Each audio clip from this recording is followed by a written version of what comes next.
Chaque année, la journée mondiale sans tabac est l'occasion de prendre le temps de parler de cette problématique de santé publique qu'est le tabac. Et pour en parler, nous recevons aujourd'hui à RCF Lionel Louis. Bonjour. Bonjour. Vous êtes infirmier tabacologue au pôle addictologie de la clinique Pré-Martine au Mans ainsi qu'à l'EPSM de la Sarthe, établissement public de santé. Et on va s'intéresser au Pays de la Loire. Selon les derniers chiffres de l'Agence régionale de santé et de Santé publique France, la région Pays de la Loire est la moins fumeuse de France avec l'Île-de-France. 600 000 fumeurs de 18 à 75 ans. Est-ce qu'on peut dire, ça y est, que la tendance est en train de s'inverser et que le combat est gagné? Non, le combat est jamais gagné. Tout ce qui touche à la question du tabac et des addictions en général sont des procédures qui sont très très longues. Là, on va vers la baisse. C'est quelque chose qui est évidemment positif, mais il faut pas s'arrêter là, quoi. Il faut bien évidemment continuer tout ce qui a été mis en place. Et les chiffres avaient été, il y a eu un ralentissement, voire une légère augmentation dans le contexte du Covid.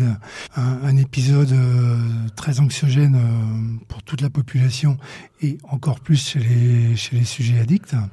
Là, on est ressorti de cette période-là, donc on voit des chiffres qui vont recommencer à baisser un petit peu.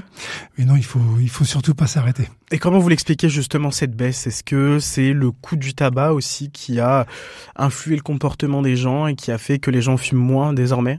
Alors il y a plusieurs choses. Il y a le coût du tabac qui bien évidemment est un levier puisqu'on est là on va être très prochainement à 13 € le paquet. Quelqu'un qui fume un paquet par jour, c'est 4 500 € par an. Donc on est sur une donnée qui est très importante et qui est un facteur de motivation pour un changement de comportement chez beaucoup de personnes. Et vous, justement, que ce soit à la fois à la clinique Pré-Martine ou bien à l'établissement public de santé mentale, comment est-ce que vous accompagnez ceux qui veulent notamment arrêter? Au niveau de la clinique Pré-Martine, ça se fait tout simplement sur rendez-vous. On a un premier entretien pour faire un bilan de la situation avec la personne. Et après, on s'appuie sur la motivation de la personne pour mettre en place différentes choses qui vont être différentes d'un patient à l'autre. Et ce qui est vraiment important dans cette question du tabac, c'est de partir de ce que la personne est prête à faire. Si on part en fonction de ce que nous on pense qu'il faudrait faire, c'est pas forcément très très efficace. Il faut vraiment s'appuyer sur ce qu'on appelle la motivation intrinsèque de la personne. Et justement, quels sont les bienfaits lorsqu'on arrête de fumer sa première cigarette? Est-ce que vous pouvez l'expliquer aux auditeurs? Ça commence très tôt. Alors on a le rythme cardiaque qui baisse dans les 20 minutes.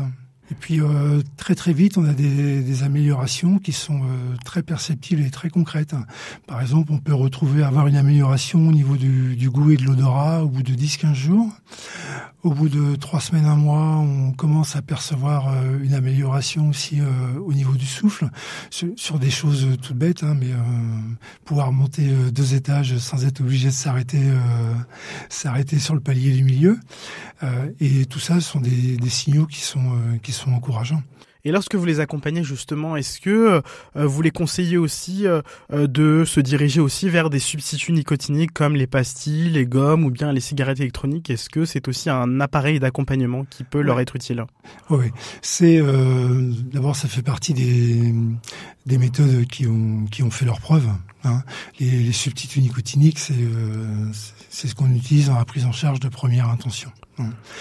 Les substituts nicotiniques, sont très efficaces à partir du moment où ils sont suffisamment dosés. Et nous, notre travail, c'est d'arriver à trouver la dose de nicotine qui est indispensable à chaque personne. Et chaque personne réagit différemment au niveau des substituts. Ce n'est pas parce qu'on va donner un patch de 21 mg que la personne va en recevoir 21. Donc, on a des outils d'évaluation par rapport à ça. Le principe, c'est d'aller jusqu'à la dose qui est efficace. Merci beaucoup Louis Lionel. On espère donc qu'on aura pu donner quelques clés du moins aux auditeurs sur cette conduite adoptée par 12 millions de Français. Je rappelle que vous êtes infirmier tabacologue au pôle addictologie de la clinique Pré-Martine ainsi qu'à l'EPSM, établissement public de santé mentale de la Sarthe. Merci à vous. Merci.